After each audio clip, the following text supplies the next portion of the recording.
जय हिंद साथियों, हर चुनाव के पहले देश भर के सारे राष्ट्रीय चैनल कॉमेडी शो दिखाते हैं। चिल्ला चिल्ला के इस देश की सबसे बेईमान और भ्रष्ट पार्टी भारतीय जनता पार्टी को जिताने का काम करते हैं। आपको याद होगा, लोकसभा चुनाव के पहले 400 पार का नारा जो मोदी जी ने दिया था, वही 400 पार का नारा चैनलों ने दिया था। सारे राष्ट्रीय टीवी चैनल चिल्ला चिल्ला के कह रहे थे 400 आ गई, 400 आ गई, 400 आ गई। कितनी आई मोदी जी की? 240 सीटें, 160 सीटें कमाई। क्या इस अपराध के लिए किसी टीवी चैनल ने आपसे माफी मांगी कि उन्होंने आपको गुमराह किया? नहीं माफी मांगी। अभी महाराष्ट्र का चुनाव हो रहा है, फिर से एक बार कॉमेडी शो शुरू हो गया है। फिर से एक बार कॉमेडी शो शुरू हो गया है। एक न्यूज एजेंसी है IANS। ये न्यूज एजेंसी किसकी है? अडानी की। अडानी कौन है? मोदी का नौकर, आप सब लोग जानते हैं। तो अपने मालिक के बारे में नौकर गलत कैसे बोल सकता है? तो अडानी ग्रुप ने सर्वे में महाराष्ट्र के अंदर महायुति को जिता दिया। आप समझ सकते हैं? क्या अडानी किसी दूसरे को जिता सकता है? अगर अडानी सर्वे करेगा तो किसी और को तो जिता नहीं सकता। उसने मोदी और उसकी पार्टी बीजेपी को जिता दिया। मैं दिखाता हूं आपको ये कौन सी सर्वे एजेंसी है। ये सर्वे एजेंसी जो है, इसमें 99% स्टेक जो है, वो 99% स्टेक इसमें लगा हुआ है। मैं अभी आपको दिखा रहा हूं अडानी का। ये 99% इसमें जो शेयर है वो अडानी का है। ये अडानी ग्रुप की न्यूज एजेंसी है। तो आप मुझे बताइए, अडानी क्या बीजेपी और मोदी के बारे में कोई गलत नंबर दिखा सकता है क्या?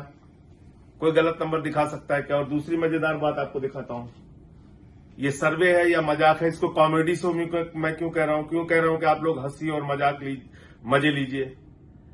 यहां पे एनसीपी अजीत पवार है की पार्टी है, जो मुंबई में 3 सीट पे चुनाव लड़ रही है। और अडानी ग्रुप के सर्वे में दिखाया जा रहा है, IANS के सर्वे में दिखाया जा रहा है कि वो 1 से 5 सीट जीत सकती है। अब शरद पवार जी की जो एनसीपी पार्टी है, वो मुंबई में 2 सीट पे चुनाव लड़ रही है। और उसके बारे में दिखाया जा रहा है कि वो 0 से 4 सीट पे चुनाव जीत सकती है। जो पार्टी 3 सीट पे चुनाव लड़ रही है अजीत पवार की, वो 1 से 5 जीत सकती है।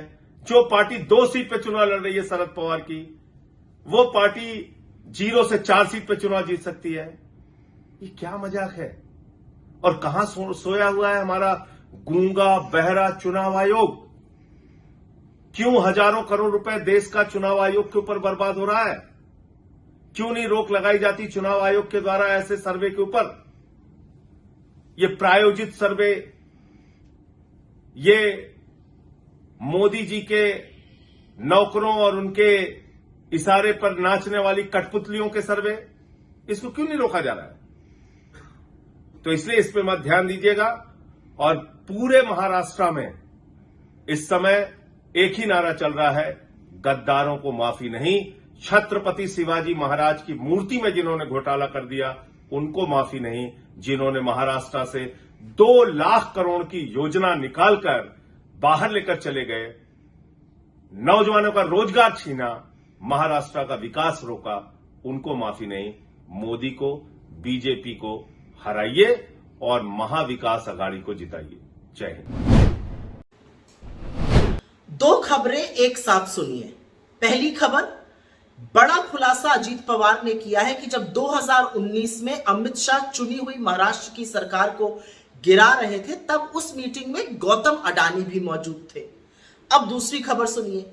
IANS ने एक अपने फर्जी पोल में फर्जी सर्वे किया उन्होंने चुनाव पर, और उसमें अजीत पवार गुट को मुंबई में 5 सीटें जिता दी। लेकिन असलियत यह है कि वो लड़ सिर्फ 3 ही रहे।